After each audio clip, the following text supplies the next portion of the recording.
James Gunn has a lot of dope things on the horizon for the DCU. And I wanted to sit down and kind of discuss a lot of what makes me so passionate and inspired and excited for what he has to come. So if you guys are interested to hear what I have to say about this, stick around. Let's roll the intro. You're now watching The Captain.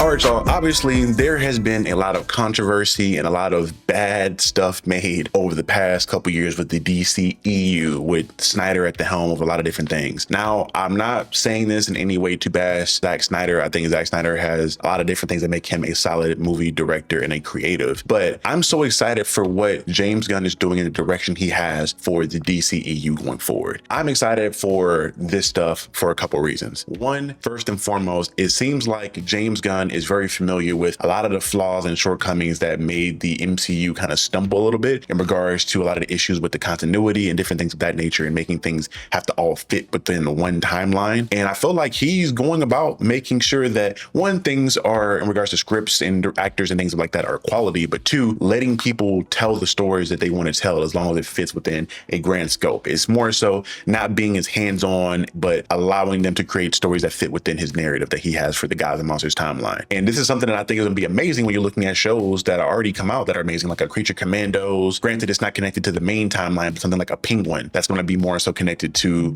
the Matt Reeves stuff, as well as something like Peacemaker. These are all shows that are amazing shows, telling their own stories with characters that are really layered and complex, but they're not pigeonholed in having to be this way. And my prime example on the MCU side would be something like the Agatha All Along series, a series that was solid in my opinion. I actually enjoyed it because, you know, I'm a horror fan and I like the horror themes there, a lot of the characters they were bringing about. But you can tell that show felt very disjointed and not connected. And a lot of that had to do with the multiple forms of the script that needed to be had, because they weren't sure what characters were going to be allowed to be within the series or not. From what I recall, Mephisto was potentially supposed to be in that series. How they even mentioned him early on in the show in one of the episodes, and then last minute he was taken out and decided it was going to be a thing where he was going to be showcased and debuted in the Ironheart series at some point. So it's a whole lot of that going on with the MCU, and I think there's a lot of issues they're trying to fix now as things are going on, and the MCU have realized a lot of the issues they had going on with that stuff. But James Gunn seems like he's not going to fall down that rabbit hole. And you also additionally have the aspect of them not being scared to try new things. So far, with the shows that have been announced and the stylistic choices that have been announced for those series and movies, I'm so impressed. When you're looking at something like the Clayface horror movie is going to come out, that's going to be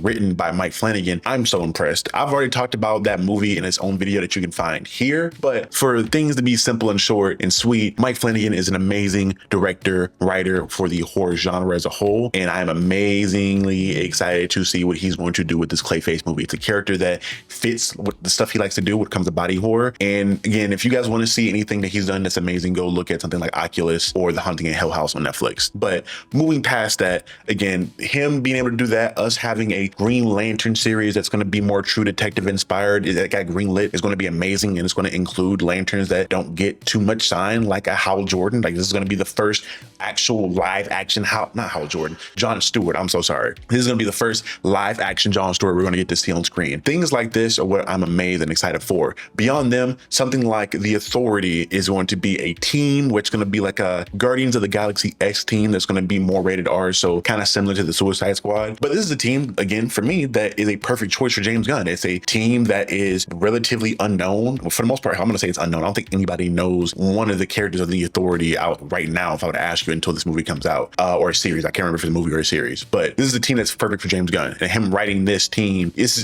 going to be amazing, in my opinion. I think when you look at his ability to write teams and their dynamics and their stories, he has not missed so far. When you're looking at the Guardians and how he made the Guardians damn near the most popular, if not like in the top 5 more popular teams or set of list of characters within the MCU, then you're moving over into the DCEU or the DCU again, where he saved the Suicide Squad and revamped that. And then you're looking at what he did with Creature Commandos, and you're looking at the little teams he's doing with the Peacemaker series and things of that nature. He just does very well with ragtag groups of delinquents and making them film work together. And just going into the most, recent thing that's going to come out, being the Superman film, I have to sit down and discuss how dope it seems the direction that he's going to take things in are going to be going forward. When you're looking at what he's trying to do with the Superman movie, it seems like James Gunn is kind of painting somewhat of an homage to the OGs within the Superman live action films and a lot of the older Superman comics, from looking at little details as to Superman having hypnotic glasses that allow people to see him differently so they don't recognize him being Clark Kent, to the costume design being something that is still somewhat modern and realistic, but also being very much so reminiscent to the days where superheroes were fun, they were lighter hearted. And again, I think that's the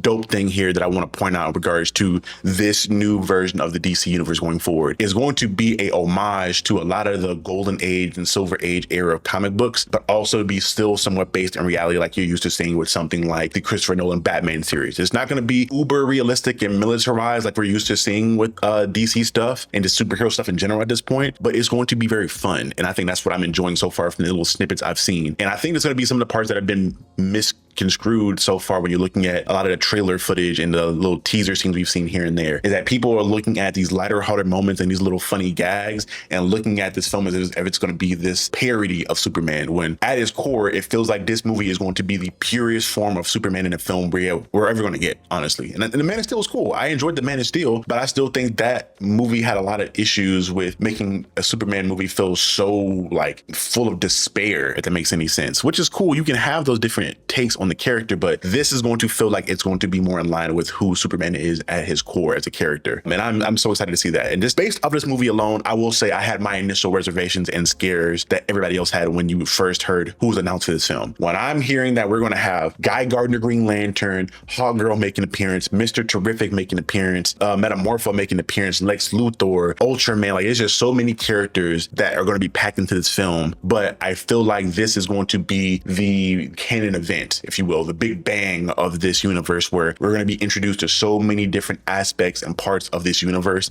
that is going to make sense, and it's going to be easy to roll into all the projects following this movie. Looking at this movie alone in regards to the side characters, y'all know me from the videos I've done before. I'm a huge Lantern fan. I love the Green Lantern lore. I love the Green Lantern characters, from Guy to John to Hal to Kyle to Kilowog to everybody within the core. I'm a big fan of them. So getting a person in Nathan Fillion, who I think is a great actor after me watching The Rookie, kind of seeing his acting ability, seeing him get to play a character like Guy Gardner and seeing that Guy is going to be a part of this, I'm like, damn, I'm excited to see what the rest of the Lantern Corps is going to look like and how this powers are going to be kind of set up to look in this film. I'm excited to see what Mr. Terrific looks like, because I feel like for the most part, we've only ever seen Mr. Terrific in the Arrow series, which again, I think was a solid performance, but obviously the budget is limited. The CW only has so much money and to make Mr. Terrific look dope.